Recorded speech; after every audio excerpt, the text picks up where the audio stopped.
Vous avez été encouragé par les témoignages. Moi, voilà, c'est la deuxième fois que je les entends encore. Et franchement, vous m'avez encore touché par votre témoignage, mais par ce que Dieu est capable de faire. Et ça c'est formidable. C'est incroyable. Euh, donc voilà, je suis content. On est aussi encouragé en écoutant les différents témoignages. Et on va continuer encore les dimanches qui vont suivre, parce que ce sont des témoignages de personnes, frères et sœurs, qui veulent devenir chrétiens, devenir, voilà, vous avez compris, membres de l'Église. Donc, avant de voter pour ces futurs membres, on veut entendre un témoignage de conversion, comment ils ont donné leur vie au Seigneur. Je vous invite à lire avec moi, parce que j'ai quelques petites choses intéressantes à vous dire. Dans l'épître de Jacques au chapitre 5, on va lire quelques versets ensemble. Et le temps que vous cherchez peut-être dans votre Bible, on va afficher le texte derrière moi. Je vais lire dans la traduction du Semeur. Et je vais vous parler ce matin de 5 modèles de persévérance. 5 modèles de persévérance. Comment persévérer? Et je vous invite tout simplement à suivre ces cinq modèles. On lit ensemble dans l'épître de Jacques au chapitre 5, à partir du verset 7. Frères et sœurs, patientez donc jusqu'à ce que le Seigneur vienne. Pensez au cultivateur, il attend les précieuses récoltes de sa terre. Il prend patience à leur égard, jusqu'à ce que tombent les pluies de l'automne et du printemps. Vous aussi, prenez patience, soyez pleins de courage, car la venue du Seigneur est proche. Ne vous répandez pas en plaintes les uns contre les autres, frères et sœurs. Si vous ne voulez pas être condamnés, voici que le juge se tient à la porte. Frères et sœurs, prenez comme modèle de patience persévérante dans la souffrance les prophètes qui ont parlé de la part du Seigneur. Oui, nous disons bienheureux ceux qui ont tenu bon. Vous avez entendu comment Job a supporté la souffrance. Vous savez ce que le Seigneur a finalement fait en sa faveur, parce que le Seigneur est plein de bonté et de compassion. Je continue au verset 13. L'un de vous passe-t-il par la souffrance qu'il prie? Un autre est-il dans la joie qu'il chante des cantiques? L'un de vous est-il malade qu'il appelle les responsables de l'Église qui prieront pour lui après lui avoir fait une onction d'huile au nom du Seigneur? La prière faite avec foi obtiendra la guérison du malade et le Seigneur le relèvera. S'il a commis quelques péchés, il lui sera pardonné. Confessez-vous les péchés les uns les autres et priez les uns pour les autres afin que vous soyez guéris. Quand un juste prie, sa prière est une grande efficacité. Élie était un homme tout à fait semblable à nous. Il pria avec insistance pour qu'il ne pleuve pas, et pendant 3 ans et demi, il ne tomba pas de pluie sur le sol. Puis il pria de nouveau, et le ciel redonna la pluie, et la terre produisit ses récoltes. Mes frères et sœurs, si quelqu'un parmi vous s'égare loin de la vérité, et qu'un autre l'y ramène, sachez que celui qui ramène un pécheur de la voie où il s'égarait le sauvera de la mort et permettra le pardon un grand nombre de péchés. On va simplement se focaliser sur ces 5 modèles. Alors, il y en a 4 qui sont évidents, un autre qui est moins évident, le 5e, que je vous dévoilerai à la fin. L'apôtre Jacques va vraiment s'adresser à une communauté éprouvée, une communauté qui est exploitée, une communauté aussi qui est dans la souffrance et dans l'épreuve. C'est ce que nous lisons notamment dans les premiers chapitres. Une communauté dans laquelle aussi il y a des tensions. Il y a des tensions parce que Jacques va vraiment leur parler d'une manière claire en leur disant que si ils croient en Dieu, il y a forcément une vie qui doit suivre cette croyance. On ne peut pas dire croire en Dieu sans qu'il y ait une conduite qui accompagne la foi. Et donc il va parler d'une cohérence entre la foi et les œuvres. C'est une communauté dispersée. Une communauté qui est éprouvée, et Jacques, frère du Seigneur Jésus, responsable probablement de l'église de Jérusalem, donc une grosse église, une grande église, qui a autorité. En relisant les Actes chapitre 15, on voit que Jacques c'est lui qui termine le discours, c'est lui qui donne l'orientation à l'église qui se réunit pour le premier concile en Acte 15. Et ceux qui ont lu l'épître de Jacques sont frappés par les impératifs. Il y a énormément d'impératifs dans la lettre de Jacques. Et plutôt que de l'aborder d'une manière systématique, il est bon aussi de l'aborder d'une manière thématique, parce que vous avez la patience et la persévérance, vous avez la sagesse, vous avez la prière, ce sont des thèmes que Jacques reprend au fur et à mesure. À partir du verset 7, Jacques nous dit, c'est pourquoi donc il aborde une nouvelle section pour encourager les croyants à supporter patiemment les épreuves qu'ils subissent. La patience ou l'endurance ou la persévérance, on voit que c'est très lié dans l'épître de Jacques. Une patience à l'égard des autres et une persévérance à l'égard des circonstances difficiles.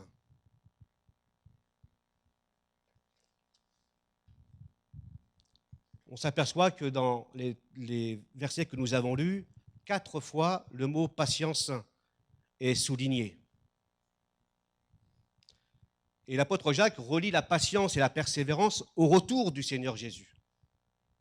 À 2 fois, 2 reprises, patientez donc jusqu'à ce que vienne le Seigneur, car la venue du Seigneur est proche. Versets 7 et 8. Il lie la persévérance au retour du Seigneur. Ça, c'est la première chose importante. Le Seigneur est proche, il reviendra tôt ou tard. Il l'a promis, il est venu une fois accomplir les prophéties, il est venu une fois mourir à la croix et ressusciter, il reviendra une deuxième fois. S'il a accompli à la lettre la première prophétie, sa première venue, alors il accomplira à la lettre sa deuxième venue. Soyez proches, même quand vous souffrez. Soyez prêts, même si vous souffrez. On s'aperçoit également que 4 fois, le mot patience est souligné, mais bien plus. D'autres expressions indiquent également la même idée de persévérance ou de patience ou d'endurance. Verset 7, en parlant du cultivateur, il attend. Verset 11, ceux qui ont tenu bon. Verset 10, la persévérance. Verset 11 encore, supporter. Verset 8, soyez pleins de courage. Verset 17, Élie pria avec insistance. Donc on s'aperçoit que là, il y a autant d'expressions qui orientent notre message de ce matin. 5 modèles de persévérance. Et peut-être avons-nous besoin de persévérance. En tous les cas, je sais que pour moi, j'en ai besoin d'endurance, besoin de patience, besoin de compter sur Dieu, quelles que soient les circonstances. Et ce n'est pas toujours facile de tenir bon. Le premier modèle est le modèle du cultivateur, verset 7, puisque Jacques nous dit, pensez, observez finalement le cultivateur. Et ce cultivateur nous apprend quoi ? Il nous apprend plusieurs choses. Il attend quelque chose. Il attend quoi ? Il attend les précieuses récoltes. Il n'attend pas quelque chose de vague et de flou. Il ne dit pas, je ne sais pas, j'avance. Il attend les précieuses récoltes. Ça, c'est la première chose qu'on apprend du cultivateur. Il prend patience à leur égard. Il sait qu'entre le moment où il a semé, le moment où il a biné, le moment où il a préparé le terrain, il va se passer un certain laps de temps avant de voir ses récoltes. Donc, il attend patiemment. Mais il reste non pas passif, mais comme on l'a vu, il va biner, il va préparer le terrain. Il est responsable de ce qu'il peut faire ici. Non seulement il attend les précieuses récoltes, mais pour que ces précieuses récoltes puissent avoir lieu, il attend autre chose. Il attend les pluies d'automne et du printemps. Il attend les pluies d'automne et du printemps. S'il attend les précieuses récoltes et il sait qu'elles vont arriver, les pluies d'automne et du printemps ne sont pas de son domaine. Elle est hors de son contrôle. Il ne maîtrise pas la météo. Il peut patienter, mais il y a une chose qu'il ne peut absolument pas toucher. Il ne peut absolument pas avoir une prise sur la pluie de l'automne et du printemps. Ce que déjà Jacques nous oriente ailleurs. Il oriente nos regards autre part, vers la pluie. Et probablement les commentateurs disent que Jacques fait allusion à cette parole dans le Deutéronome. Il y a bien d'autres paroles, mais dans le Deutéronome 11, c'est Dieu qui dit « Je répandrai sur votre pays la pluie au temps opportun, les pluies d'automne et la pluie du printemps. Et vous aurez de belles récoltes de blé, de vin nouveau, d'huile. Je ferai croître l'herbe. » Vous savez, ces pluies d'automne et du printemps étaient vitales pour le cultivateur. Ce n'est pas un cultivateur du XXIe siècle, où il a des pesticides, où il a une météo à 10 jours, où il peut aménager finalement son terrain et puis arroser le terrain. La récolte des pluies était vitale. Elle était vitale parce que de ces pluies dépendait sa survie à ce cultivateur. De ces pluies dépendait la survie de sa famille. Il n'avait pas des espèces de filets pour protéger des oiseaux et bien d'autres choses. Rien de tout ça. Il dépendait des pluies de l'automne et de l'arrière-saison. Comptez sur Dieu, persévérez quand les situations sont hors de notre contrôle. Et ça, c'est pas simple. Quand ce que nous vivons sont hors de contrôle, quand nous n'avons aucune prise sur les événements, eh bien nous devons nous attendre à celui qui maîtrise ces événements. Ésaïe 55 dira déjà, et Dieu qui parle, « Or la pluie et la neige qui descendent du ciel n'y retournent jamais sans avoir arrosé et fécondé la terre, sans avoir fait germer les graines qui s'y trouvent, sans fournir au semeur le grain qu'il doit semer et sans donner du pain à tous ceux qui le mangent. Il en sera de même de la parole que j'ai prononcée. Elle ne reviendra jamais vers moi à vide, sans avoir accompli ce que je désirais et sans avoir atteint le but que je lui ai fixé. » Il y a une pluie, il y a une neige, comme on l'a vu, il y a une rosée que Dieu compare à la parole de Dieu. Sa parole de Dieu, sa parole, sa promesse, même si elle tarde, Dieu dit tout simplement, il en sera de même de la parole que j'ai prononcée. Il t'a peut-être prononcé une parole, une promesse. Elle ne reviendra jamais à Dieu sans avoir accompli son effet, sans avoir accompli le but que Dieu a fixé pour ta vie. Et comme le cultivateur, parfois on attend, il y a des choses qui sont hors de contrôle. Mais nous appartenons à ce Dieu qui contrôle tout. Tu appartiens à ce Dieu qui contrôle tout. Avant de passer au deuxième modèle, il y a juste le verset 9 qui est un peu troublant parce qu'on ne sait pas du tout pourquoi il vient faire ce qu'il vient faire ici. Le verset 9, quand il dit « Ne vous répandez pas en plainte les uns contre les autres, frères et sœurs », on ne sait pas trop pourquoi ça vient là. Donc là, peut-être l'explication la plus simple, on peut dire, c'est quand tu es dans une situation comme le cultivateur, par exemple, et que tu attends la récolte du printemps, de l'automne et du printemps, et que les pluies ne viennent pas, que finalement Dieu ne répond pas à ta prière, à tes attentes, qu'est-ce qui se passe quand on est contrarié? On a tendance peut-être à rendre les autres responsables de ce qui nous arrive. On se plaint des autres de ce qui nous arrive, tout simplement. On les rend responsables parce qu'on n'arrive pas à persévérer, on n'arrive pas à avoir d'explication. Et donc on s'énerve. Quand les journées ont été compliquées pour nous, c'est les autres qui vont prendre. Nous rendons parfois les autres, oui, responsables de ce qui nous arrive. Et certaines personnes ne supportent pas tout simplement la pression, si bien qu'ils se défoulent sur les autres.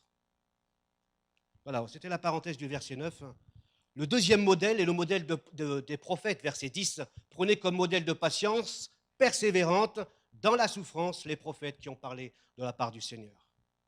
Ici, la persévérance des prophètes est surtout liée, ils persévèrent quand les gens ne les écoutent pas, quand les gens ne veulent pas changer, quand les gens ne veulent pas les écouter, ne veulent pas changer, ne veulent pas les suivre.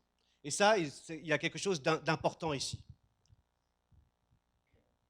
Par définition, le prophète, c'est un porte-parole de Dieu, tout simplement. Il dit ce que Dieu leur communique. Et pourquoi ces prophètes souffrent-ils? On apprend tout simplement que ce n'est pas à cause d'un péché qu'ils souffrent, mais à cause de la fidélité, de leur fidélité au message de Dieu, de leur loyauté à l'égard de Dieu, de leur loyauté à l'égard du message qu'ils doivent transmettre, quel que soit le message.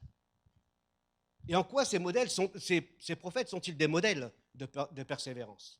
Ils persévéraient tout simplement dans l'annonce de la parole, malgré le fait que les gens rejetaient ce message, malgré le fait que les gens ne voulaient pas changer, ne voulaient pas les écouter. Eh bien, ils continuaient, ils persévéraient, ils enduraient, notamment les souffrances spirituelles, les souffrances physiques, les souffrances morales. Parce que quand les prophètes ont vu le peuple ne pas les écouter, ne pas vouloir changer, ne pas vouloir revenir à Dieu, eh bien, ils étaient atteints dans leur cœur. Ils en pleuraient. Ils pleuraient. Mais bien plus que ça, ils souffraient aussi parce qu'on les atteignait dans leur corps. Ils étaient mis en prison. C'est ce que dit l'épître aux Hébreux, qui nous rappelle que les prophètes ont enduré des souffrances, l'affliction, le rejet, parce qu'ils parlaient tout simplement au nom de Dieu. Donc il y avait une souffrance morale. Et Paul avait cette souffrance morale aussi. Ça fait mal quand les autres ne vous écoutent pas. Surtout ceux qui font partie de votre chair, ceux que vous aimez. Souffrance physique aussi, et souffrance spirituelle, parce qu'on les sent perdus, on les voit se perdre quand ils n'écoutent pas. Alors bien sûr, leur message n'était pas toujours excitant, toujours attirant. Ah oui, ce sont des prophètes qui parlaient de repentance, qui parlaient de changement de vie, qui parlaient de péché, qui parlaient d'épreuves, qui parlaient d'exil.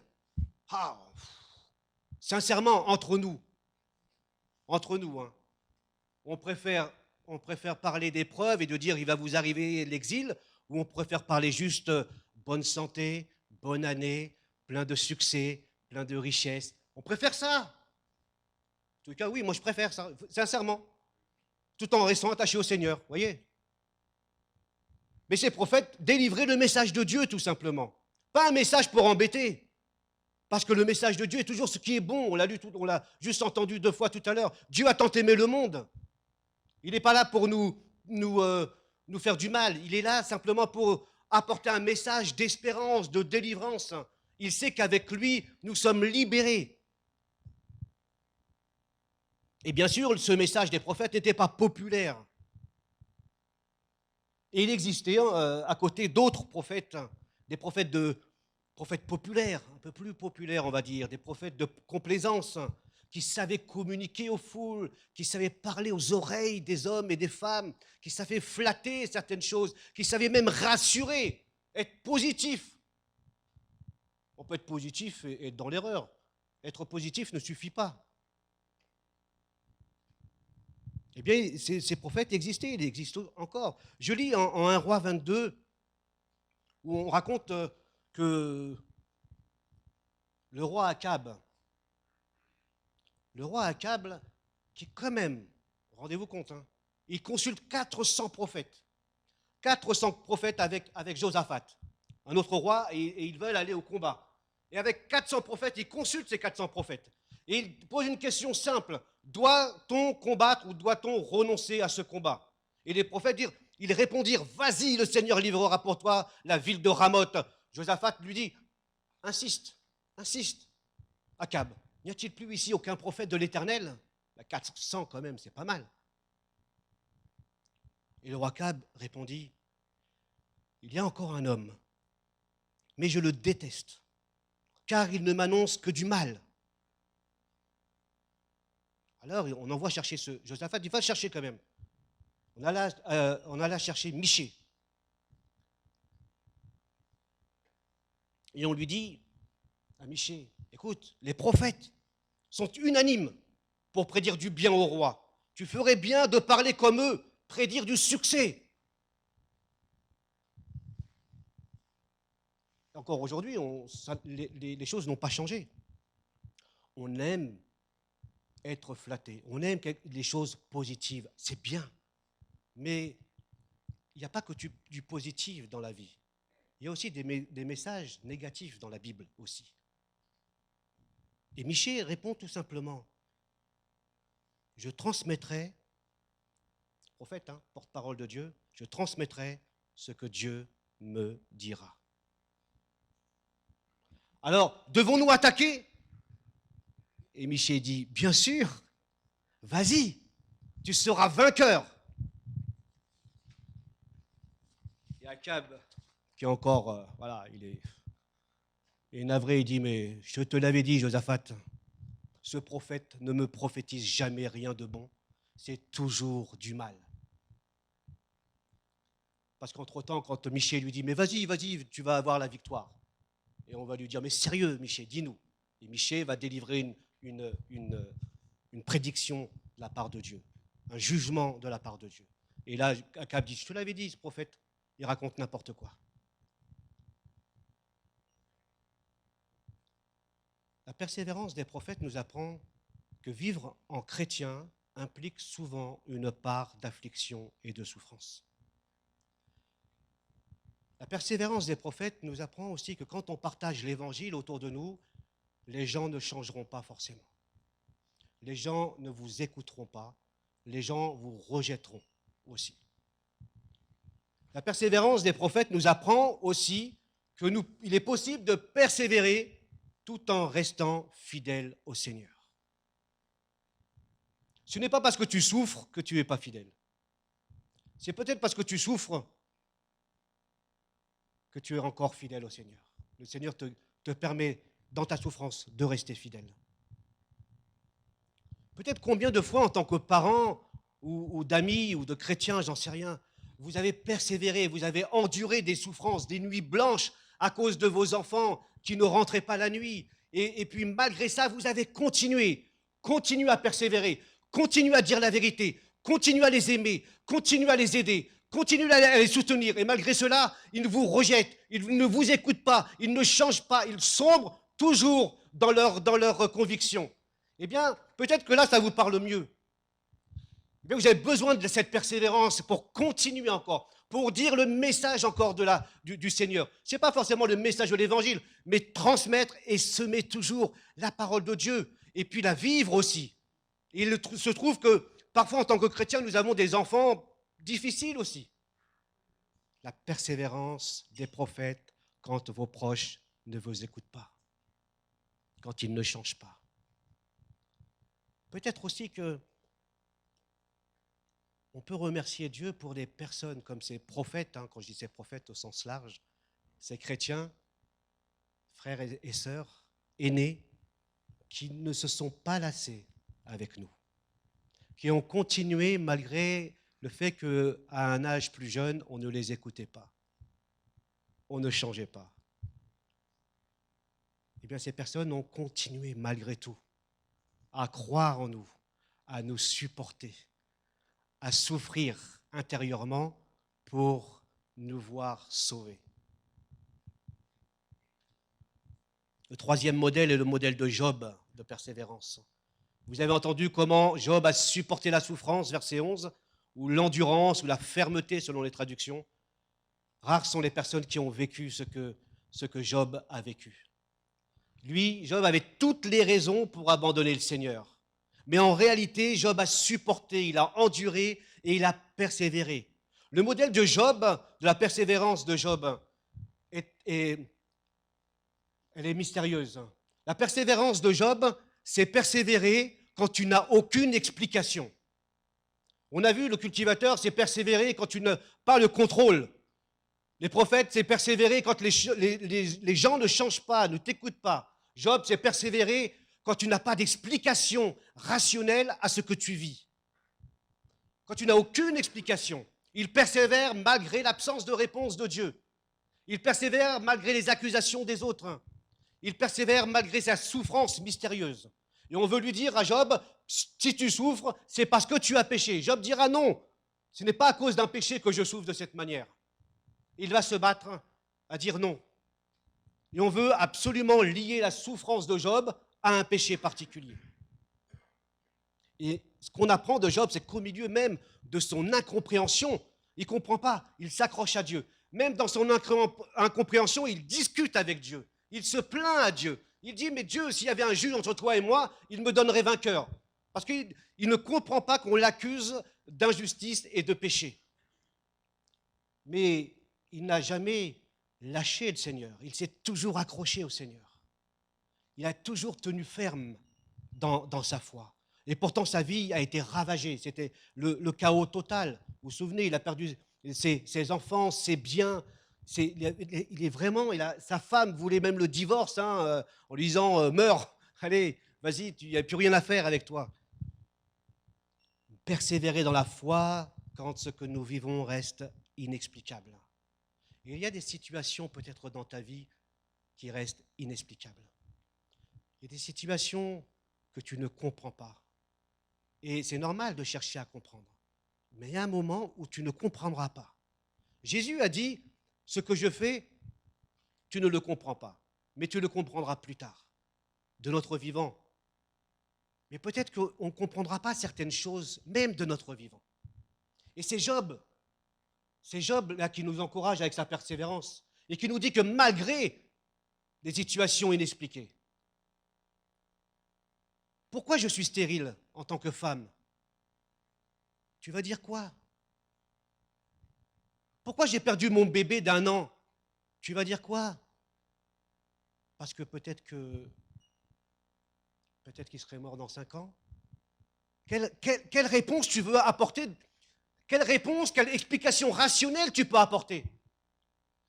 Ne cherche pas à apporter d'explications rationnelles parce que parfois on s'embarque dans des explications qui n'ont pas de sens, qui n'ont pas d'explication. Et Job, c'est la souffrance mystérieuse. À aucun moment, Dieu reprend Job. Au contraire, Dieu dit que Job ne pécha en aucun point. Et ça sort de la bouche de Dieu.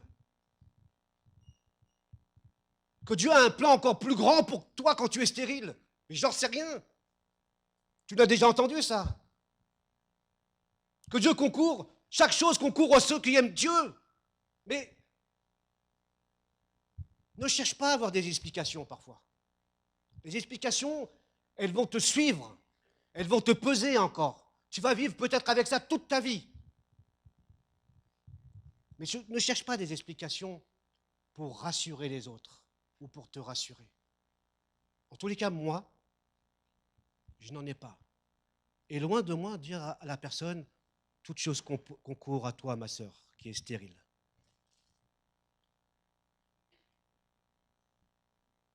Alors bien sûr, la seule réponse possible que je peux avoir et qui n'est pas une explication satisfaisante à 100%, et qu'on peut être d'accord, c'est tout simplement que la Bible nous dit que le péché, l'entrée du péché dans le monde, a ravagé l'humanité.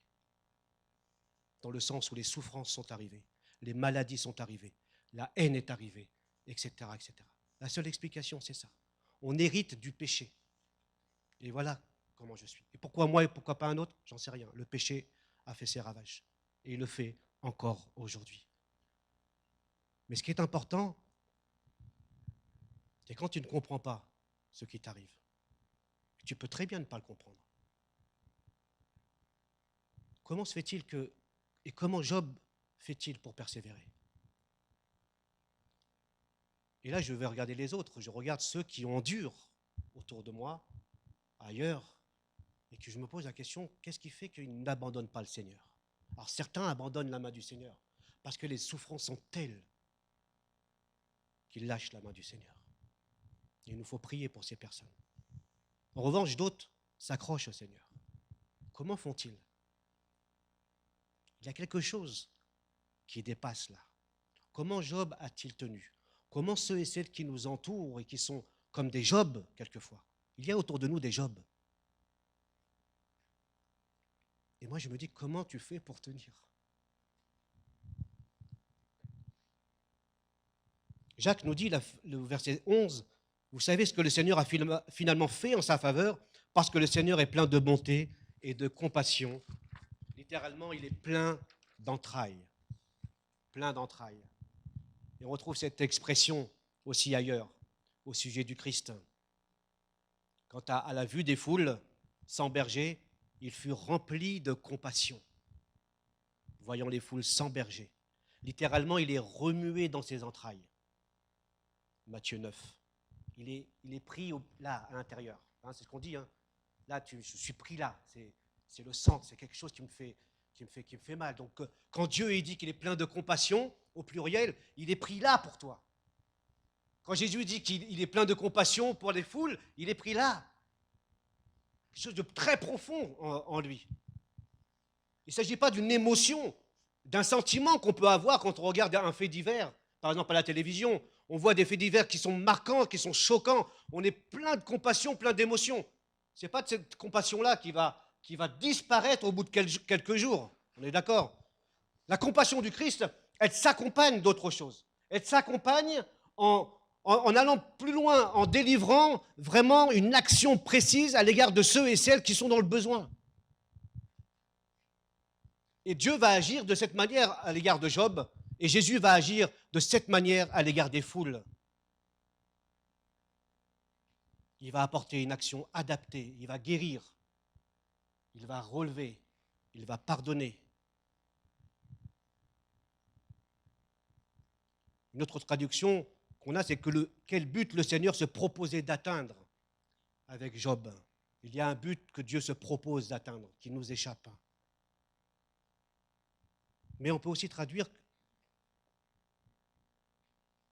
on peut parler non pas d'un but uniquement à atteindre, mais d'une fin ou d'un dénouement d'une situation. Vous voyez la différence? Il y a un but et puis il y a la fin ou le dénouement. Dieu va permettre qu'il y ait une fin à ce que tu vis. Il y a un dénouement. Là où tu n'espères plus, Dieu va dénouer une situation. Et il va te permettre de tenir ferme comme Job. Dieu dénoue les situations les plus désespérées. Lamentation de Jérémie, on l'appelle Jérémie, les jérémiades, arrête de gérer. Hein, quand on parle de jérémiade, c'est celui qui se plaint tout le temps aujourd'hui. Eh bien, Jérémie n'est pas un prophète populaire, on l'appelle le prophète souffrant, Jérémie. Et quand vous lisez les lamentations de Jérémie, ce que je vais vous lire là, c'est les seuls passages positifs des 5 chapitres de lamentation de Jérémie. Et que vous connaissez. Vous ne connaissez pas le reste. Hein. Mais tout ce qui tourne autour, c'est que épreuve, épreuve, épreuve. Et voilà ce qu'il dit, mon âme est abattue au-dedans de moi. Mais voici ce que je veux repasser dans mon cœur, les bontés de l'Éternel ne sont pas à leur terme, et ses tendresses ou ses compassions ne sont pas épuisées. Chaque matin, elles se renouvellent. Cela veut dire tout simplement que les ressources de Dieu ne sont pas épuisées. Elles ne sont pas épuisées pour toi. La bonté de Dieu s'est manifestée à l'égard de Job. Les compassions de Dieu se sont manifestées à l'égard de Job. C'est ce qui l'a fait tenir bon. Et c'est ce que dit la lamentation de Jérémie. Dieu envoie quelque chose de particulier dans la vie de ses enfants pour qu'ils puissent tenir ferme, qu'ils puissent être dans l'endurance, qu'ils puissent persévérer dans la foi, comme Job. Et Job n'est pas le seul. D'autres lui ressemblent aussi avec ses situations mystérieuses. Mais le Nouveau Testament nous dit, le diable rôde comme un lion rugissant, résistez-lui en demeurant ferme dans votre foi, car vous savez que vos frères et sœurs dispersés dans le monde connaissent les mêmes souffrances. Il y a de ceux qui connaissent les mêmes souffrances. Il y a de ceux qui persévèrent malgré des souffrances qui dépassent notre entendement. Et parfois je me plains. Je me dis, waouh. Je me plains de mes souffrances. La Bible ne dit pas que tu dois nier tes souffrances. Elle dit simplement que parfois, ça aide à relativiser. Hein? Quand certains frères m'ont dit, tiens, à l'hôpital, avec notre enfant, c'est compliqué. Et chaque année, et chaque fois, on va faire des visites à l'hôpital Cochin ou Necker, je ne sais plus lequel. Et que le frère nous dit, mais quand j'ai vu d'autres familles avec des enfants encore dans un état encore plus grave que le nôtre, on a relativisé. Dans le sens où on ne nie pas nos épreuves, parce que nos souffrances, elles sont réelles dans notre vie. Mais parfois, c'est bon de se dire d'autres souffrent. Et on s'aperçoit que les autres, d'une certaine manière, non pas qu'elles qui nous guérissent, mais elles nous aident. Leurs témoignages, finalement, vous font oublier pour un temps votre souffrance. Mais ils persévèrent. Et dans notre Église, nombreux sont ceux et celles qui ont souffert. Nombreux sont ceux et celles qui ont perdu un être cher, des enfants, des jumeaux et d'autres encore.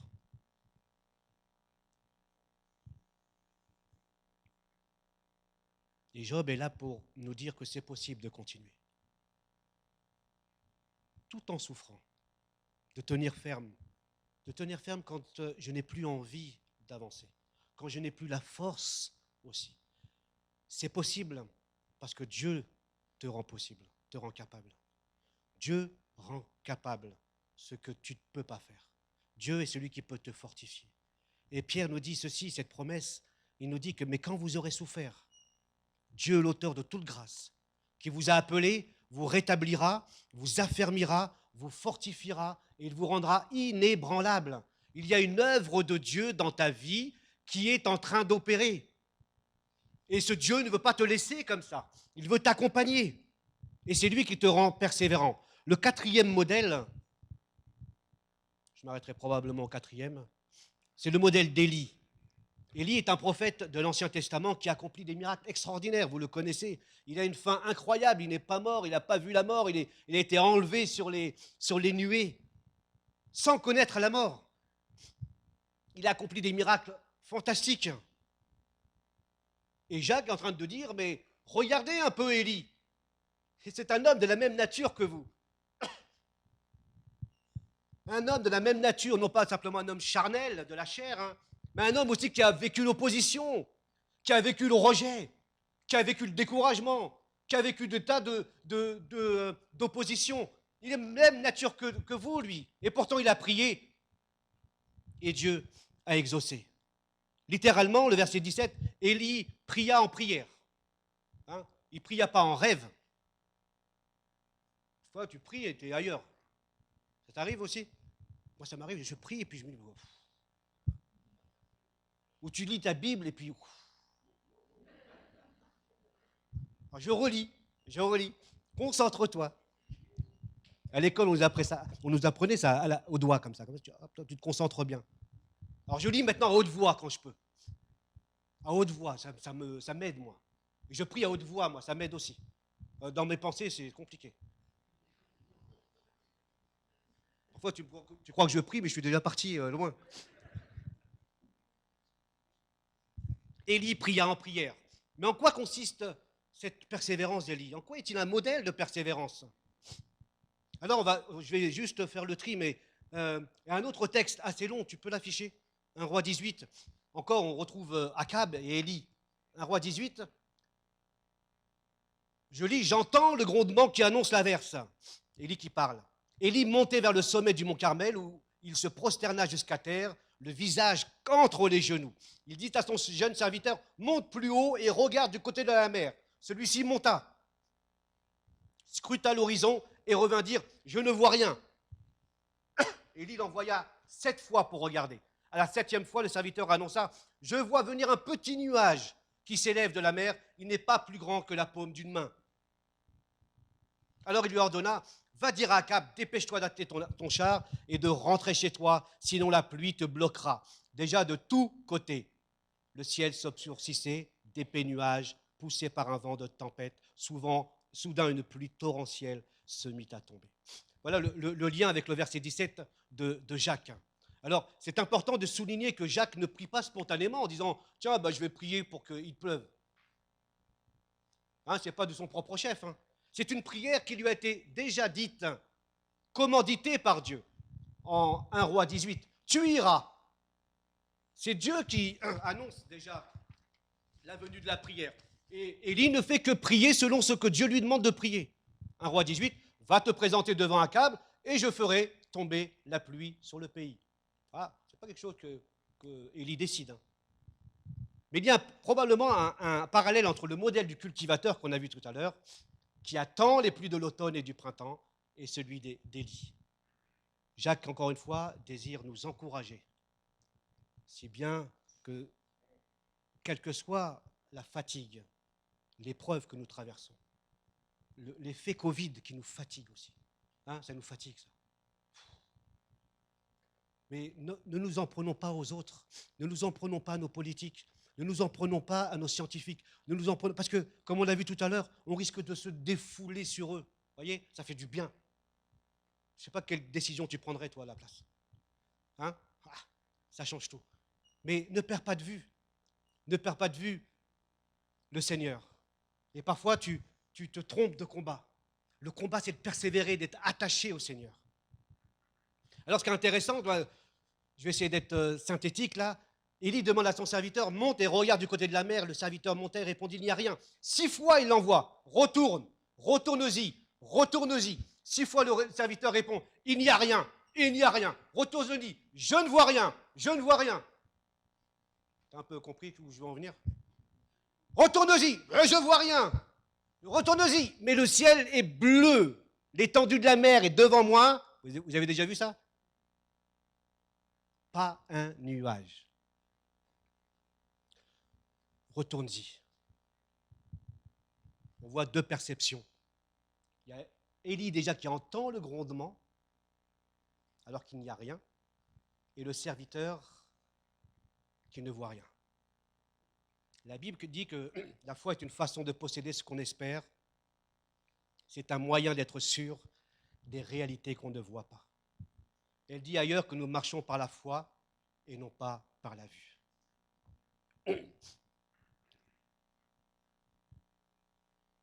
Humainement parlant, nous ne pouvons pas saisir ces réalités, car c'est avec les yeux de la foi que nous saisissons les promesses de Dieu.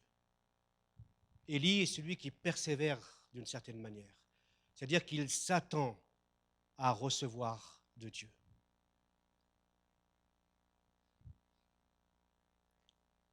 Et j'aimerais vous dire ce matin que parfois on entend ces petites voix-là nous dire « Je ne vois rien dans ma vie. Je ne vois rien à l'horizon de ma vie. Ça ne sert à rien encore de monter. Ça ne sert à rien de persévérer. Ça ne sert à rien de tenir ferme. Pourquoi? Parce que je ne vois toujours rien. Ça fait 6 fois que je monte. Ça fait 6 ans que je prie. Ça fait 6 ans que je continue dans cette direction. Comme tu me l'as dit, Seigneur, je n'y vois rien. Et Dieu te dit, retourne-y. Retourne-y. Et tu commences à dire à Dieu, mais je ne vois rien dans ma vie. Ça fait 6 ans que je prie pour que tu me donnes un homme ou une femme pour me marier. Ça fait 6 ans que je prie pour avoir un enfant. Ça fait 6 ans que je... Mais je ne vois rien. Et Dieu te dit, retourne-y.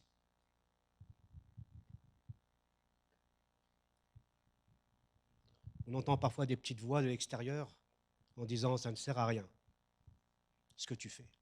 Ta foi ne te sert à rien. On ne voit rien de particulier. Mais Élie te dit, retourne-y. Sur le plan communautaire, on espère des changements, on espère que l'Église va progresser, on espère que l'Église va augmenter dans son ministère, dans son amour. On ne voit pas grand-chose. Ou les choses, ça ne sert à rien de faire parce que les gens ne suivent pas. Ça ne sert à rien de servir parce que je suis tout seul. Je ne vois rien. Dieu te dit, retourne-y. Mais heureusement, je ne vais pas vous plomber un peu, hein. Heureusement que Dieu place dans nos vies des hommes et des femmes comme Élie qui te disent à leur tour, retourne-y, continue comme la grand-mère de Gary, t'inquiète pas, va regarde, quand toi tu n'en peux plus, continue. Ça fait du bien d'avoir des hommes et des femmes qui persévèrent et qui à leur tour te disent, mais vas-y, je prie pour toi, le Seigneur il est là. Le Seigneur, il ne t'a pas abandonné. Le Seigneur, il a en réserve quelque chose. Le Seigneur est en train d'opérer quelque chose dans ta vie que tu ne vois pas, mais que lui est en train d'opérer. C'est ce qu'on voit un peu plus tard. Et ça fait du bien, ça booste ta foi. Ça te pousse aussi à te dépasser. Moi, il y a eu des personnes qui ont été déterminantes dans ma vie. Ou quand je n'osais pas, ils m'ont dit, vas-y. et je les ai pris comme venant de la part du Seigneur. La 7e fois, le Seigneur, le serviteur répond, je vois un petit nuage, pas plus grand que la main d'une paume. Tu imagines un nuage pas plus grand qu'une main de paume, que la paume de ta main, face à l'étendue de la mer et à l'étendue du ciel. C'est ridicule. Ça peut sembler ridicule. Et c'est important. Parce qu'à partir de ce moment-là, on pourrait peut-être aussi même discuter. Il arrive peut-être qu'en voyant ce petit nuage, cette petite chose arriver, nous dire les uns et les autres, mais ce n'est pas assez, c'est encore peu. Ce n'est pas ça qui va envoyer la verse et qui va apporter la récolte. Peut-être que nos attentes peuvent nous empêcher de voir ce que Dieu est en train d'opérer maintenant. Ou ce qu'il est en train d'opérer dans la vie des autres. Et que ce petit nuage est peu de choses. C'est pas assez. Tu n'as pas suffisamment changé. Parce que nos attentes et nos regards sont fixés sur ce qui manque plutôt que sur ce que Dieu est en train d'accomplir, d'opérer. Et pour certains croyants, certains chrétiens, les choses ne sont jamais assez grandes, jamais assez bien, toujours assez peu. Tu vois? Ah oui, c'est bien, mais non. C'est toujours peu, ce petit nuage. Mais Dieu nous invite à regarder non à ce qui manque, mais à ce qu'il opère au travers de ce nuage. Et ce nuage est déjà l'accomplissement de sa parole. C'est comme ça que Élie le comprend. Il dit, dépêchons-nous maintenant, allons-y. Et ces petits commencements ne sont pas à négliger. Ce que Dieu fait de petit, c'est parce qu'il est aussi en train d'opérer quelque chose dans ta vie. Gédéon a dit, j'ai peu de force. Les disciples ont dit, on n'a que deux pains et 5 poissons, on a peu de ressources. D'autres ont dit, mais je ne sais pas parler.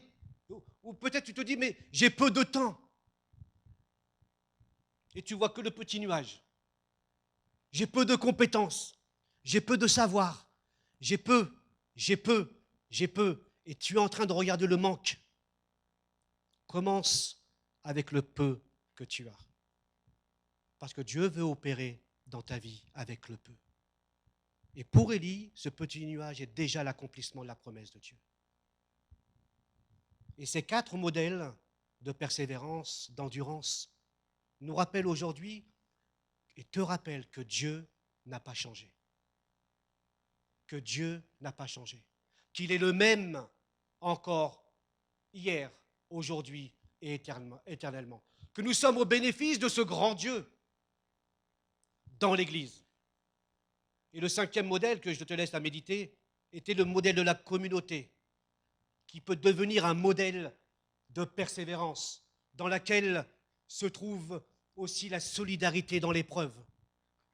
Le lieu de la communauté où on porte les fardeaux les uns les autres, le lieu de cette communauté où on prie les uns pour les autres, le lieu de cette communauté, verset 13, où on confesse les péchés les uns les autres, où le pardon est visible, le lieu de la communauté où la guérison physique, spirituelle est réelle, le lieu de la communauté où on va chercher celui qui est égaré, versets 19 et 20, le lieu de la compassion.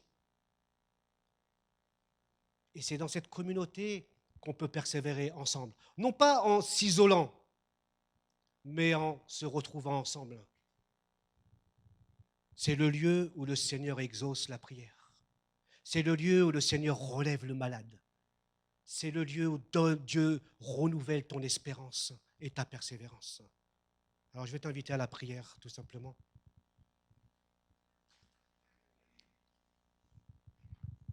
Que le Seigneur nous renouvelle afin que nous puissions être des persévérants.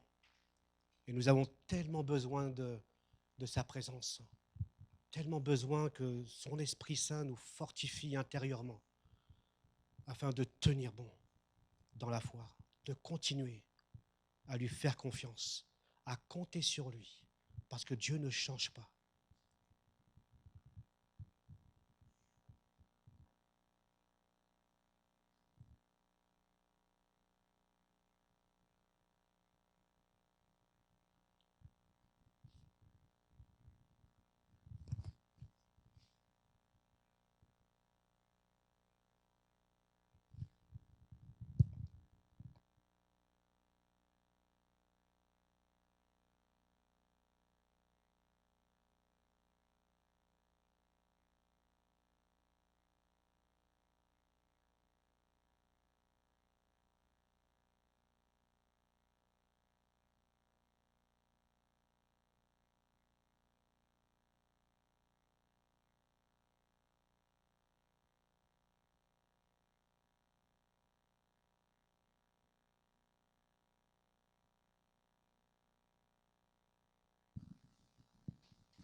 Peut-être que quelqu'un ce matin aimerait une prière particulière parce qu'il a besoin de persévérer dans un domaine, de dire Seigneur, j'ai tellement attendu, mais là je vois que ça tarde et j'aimerais compter sur toi encore.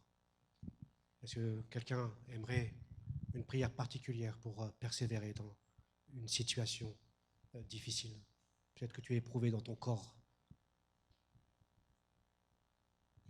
Tu peux te lever où tu es. Une autre personne peut.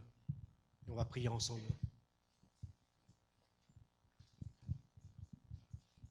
Oui.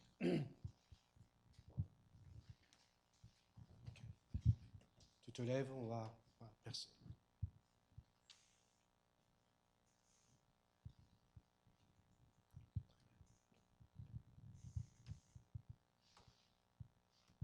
On va prier ensemble, on va simplement dire Seigneur, c'est toi qui me rends capable de persévérer. Mais il y a parfois des moments où je n'ai pas la force. Parfois, je n'ai pas l'envie. Parfois, je ne vois rien. Parfois, je suis découragé. Et je veux vraiment compter sur toi. Je vais prier avec mon frère Jean.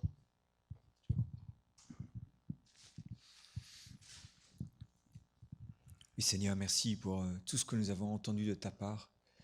Et nous savons que nous l'avons entendu de ta part. Seigneur, tu nous demandes de prendre comme modèle de souffrance les prophètes, de prendre comme modèle de souffrance Job, de prendre comme modèle de souffrance Élie, Seigneur, et d'autres encore. Oui, Seigneur, et tu vois nos frères et sœurs qui se sont levés ce matin, Seigneur.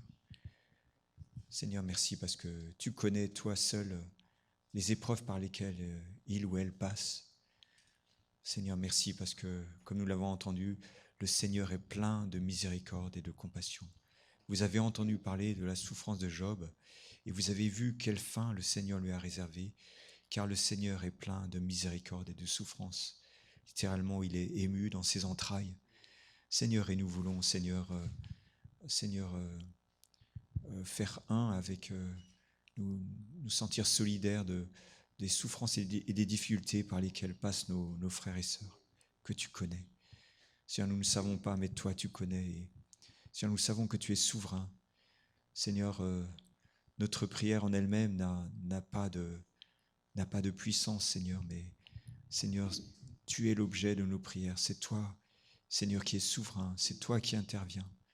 Et tu as des oreilles pour entendre. Tu as un bras pour secourir, Seigneur. Et nous te demandons ce matin de venir au secours de nos frères et sœurs. Peut-être qu'ils vont avoir cet exaucement rapidement, ou peut-être ce sera seulement dans un an ou dans une durée indéterminée. Seigneur, mais nous savons que nous n'avons pas toujours les réponses, mais Seigneur, en toi, nous avons des certitudes. Nous pouvons dire, Père, je ne comprends pas, mais je me confie en toi. Et Seigneur, que nos frères et sœurs puissent continuer à se confier en toi et que tu puisses leur donner cette paix parfaite qui surpasse toute connaissance et toute intelligence. C'est ta paix, Seigneur Jésus. Amen. Oui, Seigneur, on veut te remercier parce que tu es le Dieu qui ne change pas.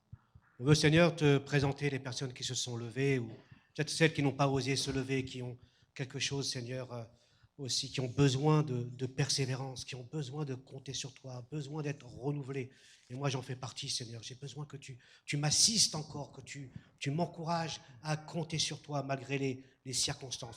Mais on veut te présenter de manière toute particulière nos frères et sœurs qui se sont levés ce matin, afin que tu étendes ta main, Seigneur. On a lu tout à l'heure que la prière du juste est d'une grande efficacité. La prière sera faite au malade et le Seigneur le relèvera. C'est notre prière ce matin, Seigneur, que toi, tu relèves ceux et celles qui sont abattus, que toi, tu relèves ceux et celles qui ont la foi, Seigneur, chancelante, que tu relèves, Seigneur, ceux qui ont besoin davantage de persévérance, qui s'attendent à toi, Seigneur, et qui ont besoin de recevoir les récoltes de l'automne et de l'arrière-saison. Tu as promis, Seigneur, tu vas donner à tes enfants, parce que tout simplement, tu es plein de compassion, plein de bonté. Que ta présence, Seigneur, soit évidente dans leur vie, que tu puisses vraiment les encourager d'une manière particulière, que tu répondes, Seigneur, à ces prières qui vont te glorifier et qui vont aussi les encourager dans leur foi, Seigneur. On veut nous rappeler la promesse que tu laisses dans ta parole à celui qui, par la puissance qui agit en nous, peut réaliser au-delà, bien au-delà de tout ce que nous demandons ou même pensons. Tu vas faire les choses, Seigneur, au-delà de ce que nous pensons ou même imaginons. Tu vas nous apporter non pas ce dont nous avons besoin, mais ce que toi, Seigneur, tu as jugé bon de nous donner. Et quand tu donnes des choses, Seigneur, elles sont toujours meilleures que celles qu'on souhaitait. Seigneur, on veut te prier aussi pour ceux et celles qui sont dans une épreuve particulière, que là encore tu les assistes, que tu les portes, Seigneur, et que nous, en tant que frères et sœurs, que communauté, nous puissions les entourer et aussi les soutenir, les encourager, chercher ceux et celles qui se sont égarés, Seigneur, de toi, parce que nous sommes pris de la même compassion que toi, Seigneur, pour ces personnes. Nous prions ensemble dans le nom puissant de Jésus. Amen. Amen. Amen. Notre culte touche sa fin. Je vais demander à deux volontaires, de passer au milieu de nous pour recueillir les offrandes.